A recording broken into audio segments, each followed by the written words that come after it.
everybody, and welcome to this week's episode of Powerful Stuff, your one-stop shop for inner and outer connection and development, but a little playful, a little cheeky.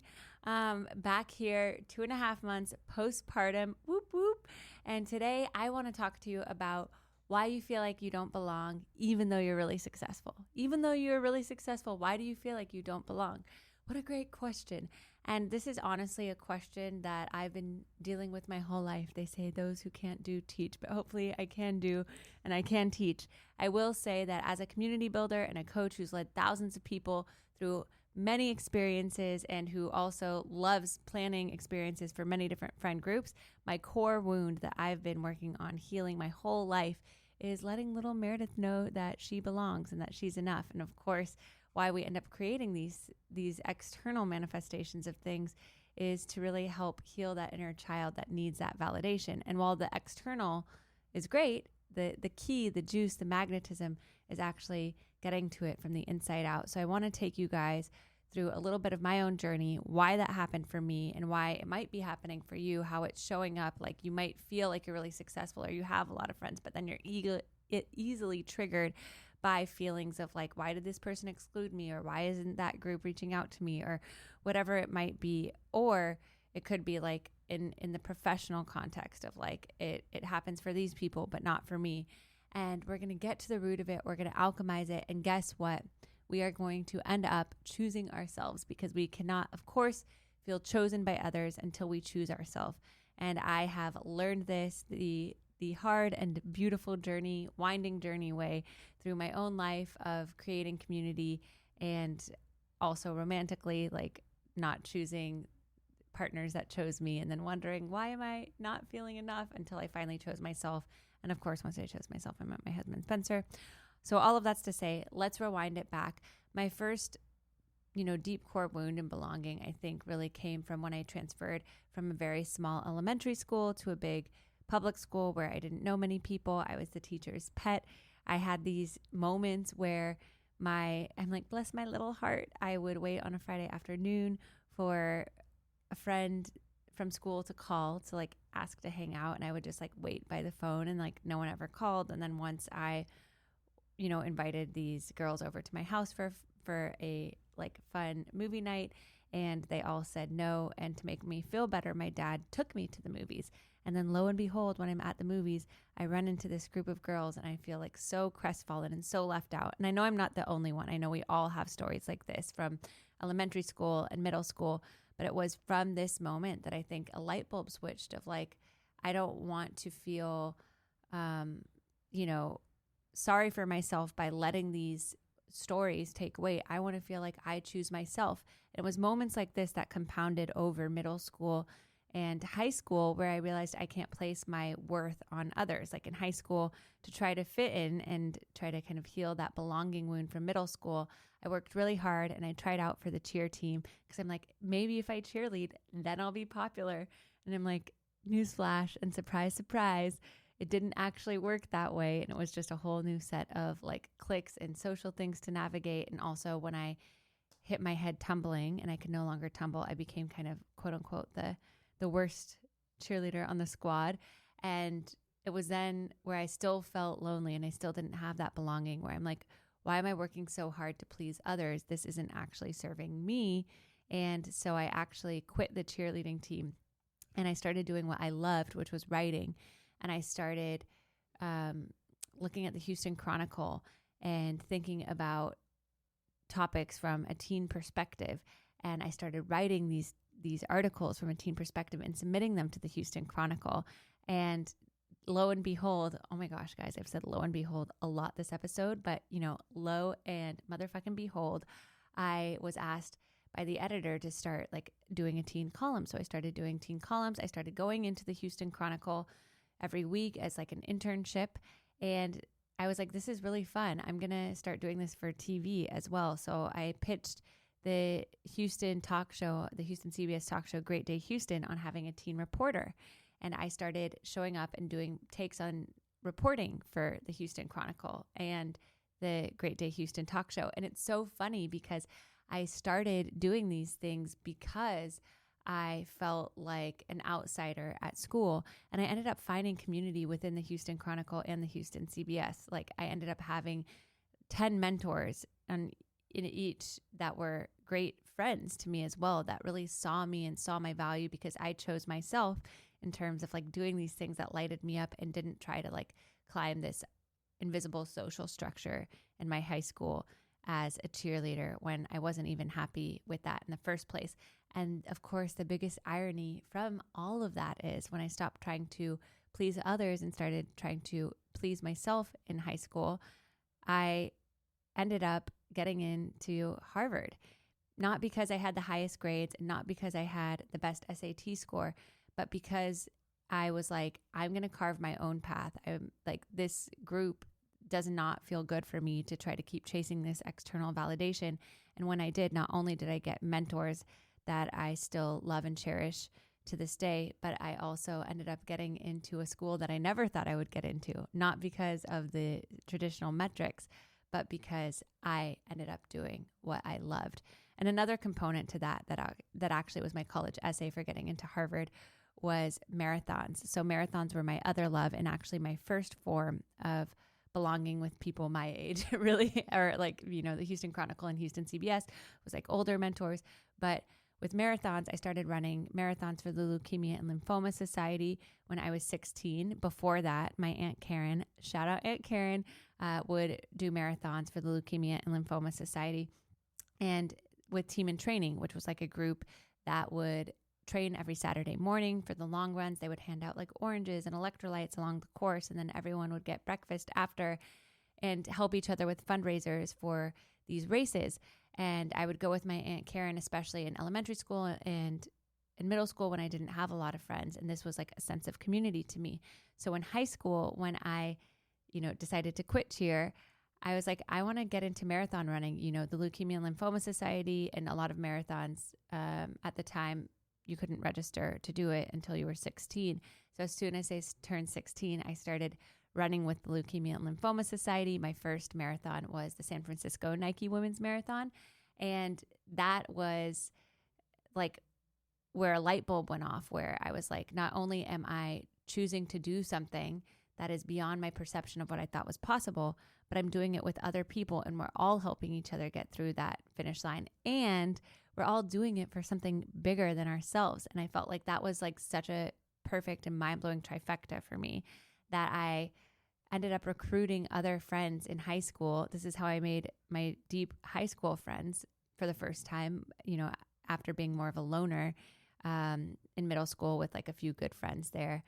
Shout out Madison and Paulina. But I recruited people to run marathons with me.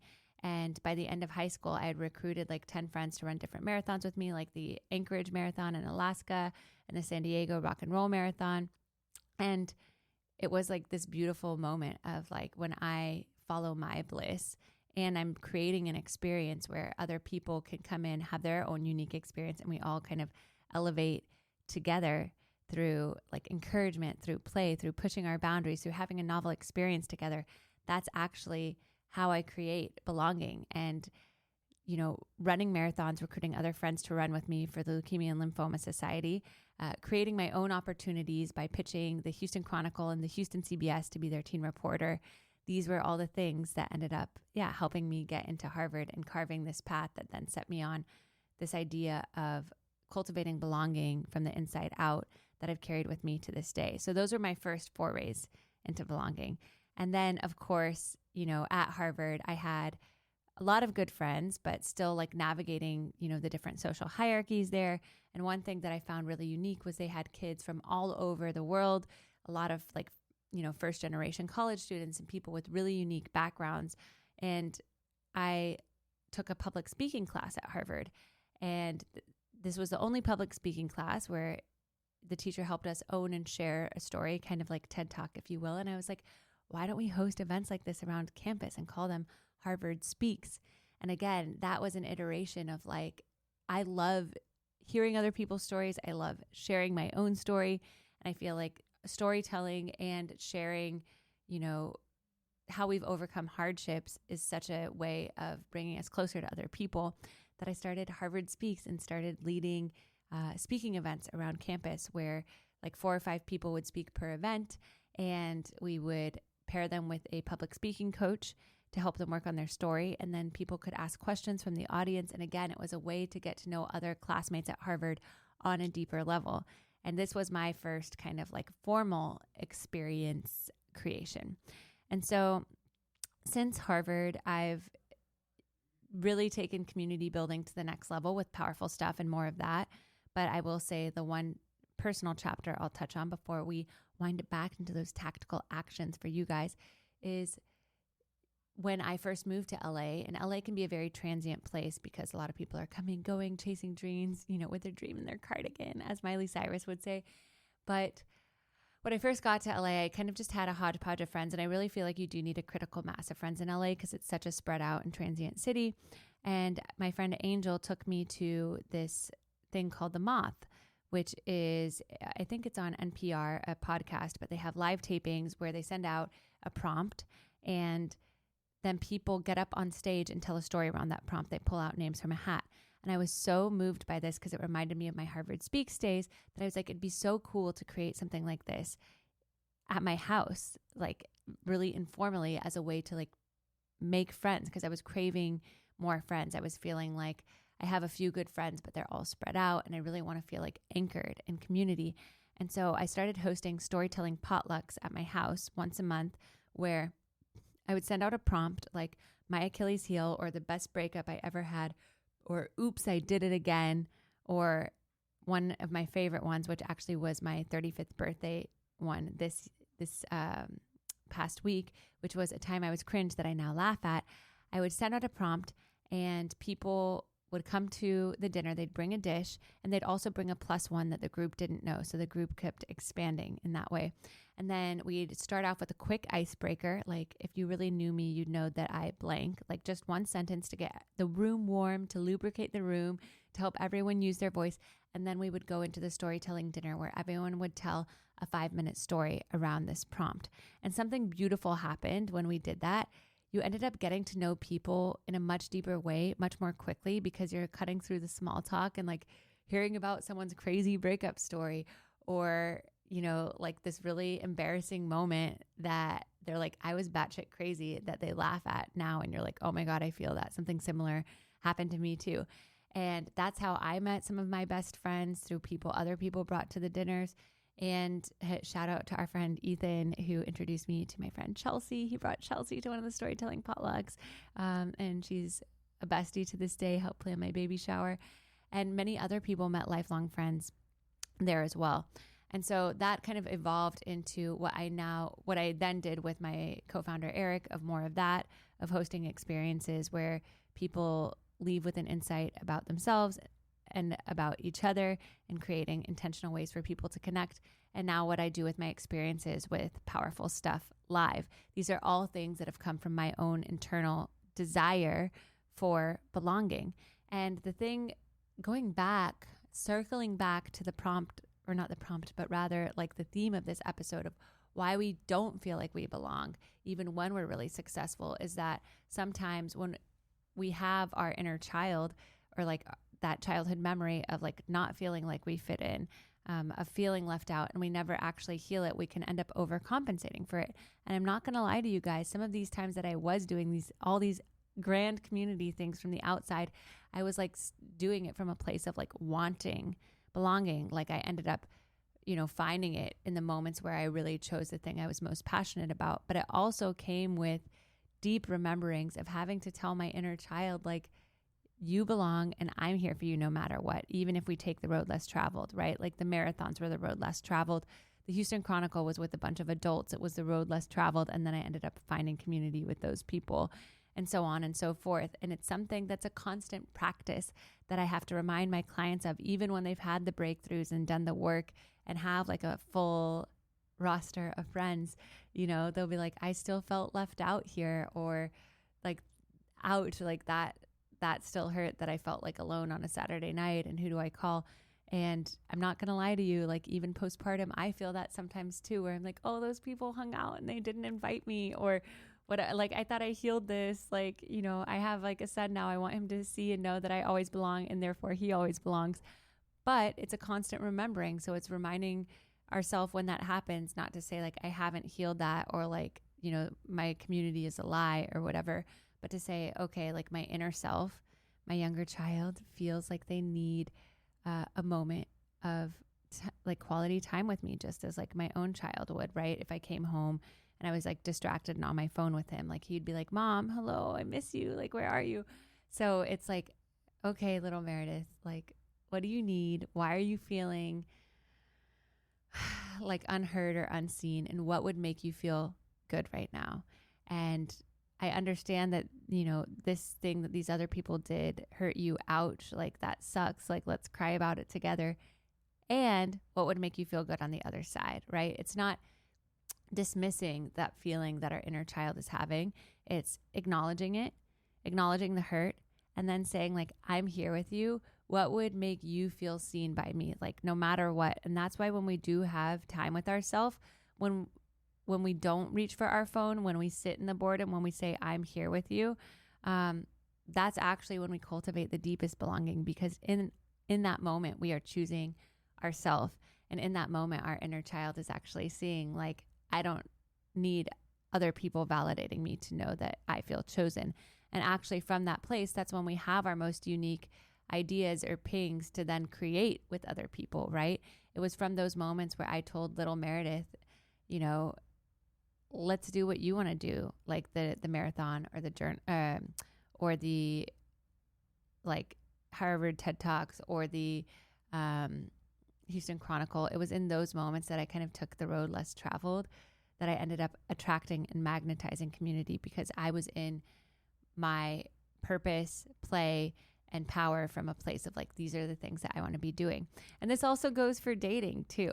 When I first met Spencer, my husband, my baby daddy, I was, you know, coming out of a cycle of not choosing myself, not having belonging in dating. I was always like seeking validation from the other guy. If I just crafted the perfect text, if I just waited 5 minutes longer to respond, maybe then this guy would like me. Maybe then he would realize like, you know, what he's been looking for has been here the whole time, as Taylor Swift would say. And it wasn't until I realized that I was abandoning myself in those moments because I was seeking validation from someone who didn't even know that, you know, I was giving them so much power. And I started saying to like little Meredith, like, I'm going to be here no matter what. I'm choosing you. That gave me the magnetism, that gave me the confidence that ended up allowing my situation with my husband to work out. Because when we were first dating, there were moments where I could have abandoned myself to have a sense of security with him, for, you know, where I would not be afraid of like rocking the boat or whatever, because he at the beginning like didn't want to have a serious girlfriend while he was traveling from Canada to Argentina. And when he was leaving LA, we had like a don't ask, don't tell policy. And that made me feel kind of like uneasy. And the old Meredith would have been like, oh, I'm not going to bring it up, because what if I put pressure on him and then I'm not the cool girl and then it all blows up. Instead, I had to come back to that sense of belonging of like, I choose me, and choosing me looks like, you know, not continuing forward with the don't ask, don't tell situationship with Spencer if it means like compromising that feeling of internal safety. And I told him that I was like, if freedom for you looks like having the option to date other people as you carry on your journey, by all means. But for me, freedom equals safety. And I have to have that safety to feel like belonging within myself, and thus belonging with a partner. And at first it took him a moment to process it, but then he ended up really respecting me for setting that boundary. And he actually did also choose the relationship once I had chosen myself. And who knows how it would have unfolded, how I would have acted if I had kept swallowing my own voice to appease his initial request of like having, you know, a non-exclusive partnership. So all of that's to say, now when I work with clients, the first thing that we do when they're not feeling like they belong, and it's so stupid obvious, is just like, where are you abandoning yourself? Where are you not seeing yourself? Where are you choosing the validation of others over your inner child? Where are you numbing or ignoring just sitting with yourself and feeling grief or feeling boredom or feeling into like the whimsical desires of what your inner child needs to play? And so once we identify where we're abandoning ourselves, then we can sit with, what do I need to do? What does my inner child want me to do with them to build back that trust? And it can be small things every day where you are like choosing them and what they want to be doing. Like maybe I want to go to a paintball range this weekend or whatever with my inner child. And then it's like when you're doing those things that you are choosing, like I have clients who love to paint and they're not painters, but for no other reason than it's like de-stressing. It's a beautiful activity. And then they invite other friends into that. And then it becomes all of a sudden this like really cool, beautiful thing that you're doing with a group. So once you identify where you've abandoned yourself, what is the thing that you want to do with yourself to choose you? Start doing that yourself first and foremost. And then you can invite others into it and you can be the catalyst and create that belonging with others. If you crave, community, or you wish that people would invite you to more things, create something you'd want to be invited to and then invite others into that. That's why I started my storytelling dinners, because I was craving deep connection with others. And that's why I started my signature series, Best Morning Ever, which has had thousands and thousands of people come to it, because I was like, I love my morning routine of yoga, meditation, journaling, breathwork around an intention, and I want to do it in community. And so it's all of these times that you show up for yourself first and you're doing what you actually want to be doing and you invite others into it. That is where the magnetism comes in. And that is where we get that unshakable belonging. And the belonging also then leads to self-trust. And then because when we're carving out that uninterrupted time with ourselves, that's when we're telling our inner self, like, I choose you no matter what. And it's not just doing this one time after you listen to this podcast. It's continuing to do it every day, to check in with yourself every day. I told one client recently to have a 21-day challenge of checking in, waking up, just a few deep breaths. What do you need from me today? Asking their inner self and then doing it. And the more you do it, the more it's sending the message, you speak, I listen, you speak, I listen, you speak, I listen, which then strengthens self-trust, because that's how we build trust in a relationship, is showing up over time. And then that self-trust actually makes our intuition louder, because our inner self is saying, oh, okay, well, they're listening, so I'm going to speak. And then it's no longer just going to be about that little ping of what you want to do that day, but then it's going to also start speaking louder for the larger things, like what career do I want to shift into? Or what is my intuition telling me about this relationship? And so it's starting with these little shifts over time that create the unshakable belonging and the powerful self-trust and intuition. So we're going to do a little meditation to seal this in, as per always.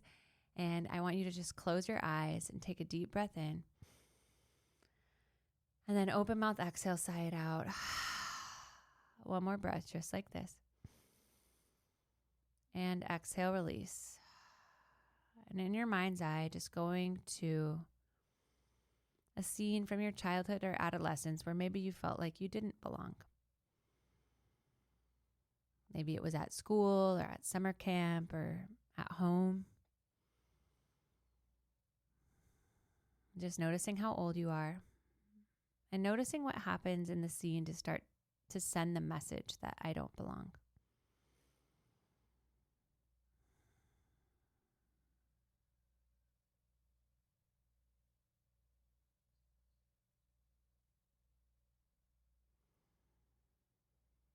And noticing how, when you believe that, how you then started to reaffirm that throughout your life. Maybe just seeing a few other things flash before your eyes of times in your life where you've allowed a situation or assumption to feed that belief of I don't belong. And just feel the heaviness that creates in your body. Knowing where you feel it, maybe it's your throat, your gut, your head. Go ahead and place your hands on that part of your body. And then when you feel it intensely, just asking that inner younger self, what do they need from you to trust you, to know that they belong?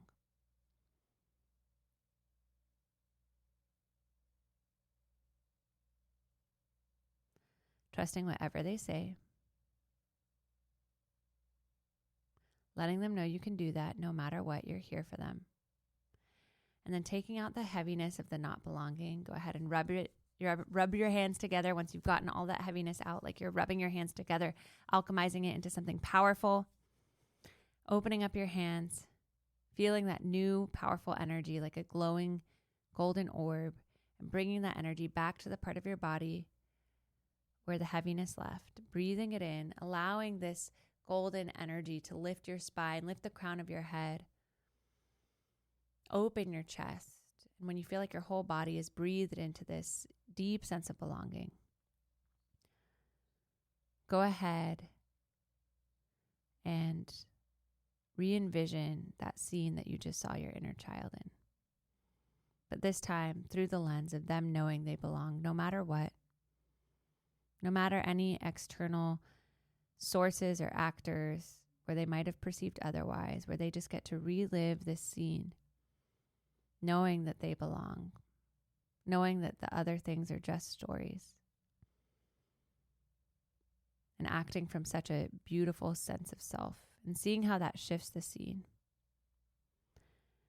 And then seeing it replay into these other past memories where now you can re-envision it as the you who moves through that with belonging, with unshakable trust.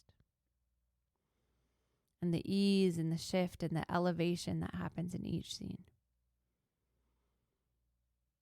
And then finally, coming face to face with your present day self who knows they belong, seeing their radiance and their confidence, and just asking them,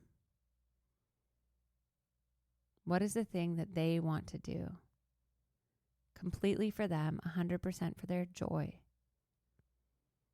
that anchors them in this belonging. Trusting whatever they tell you.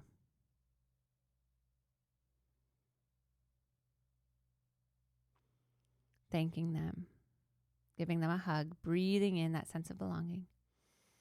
Exhaling it out. Softly opening your eyes, coming back into this space. And then the key to change is awareness plus action.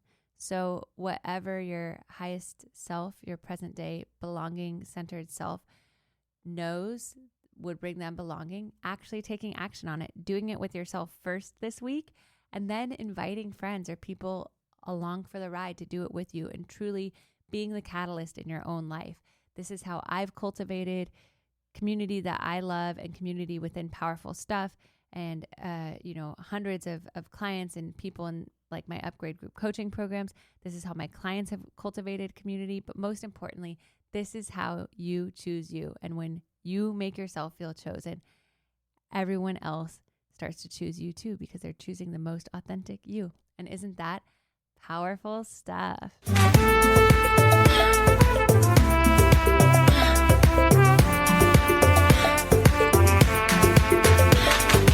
Hey, you.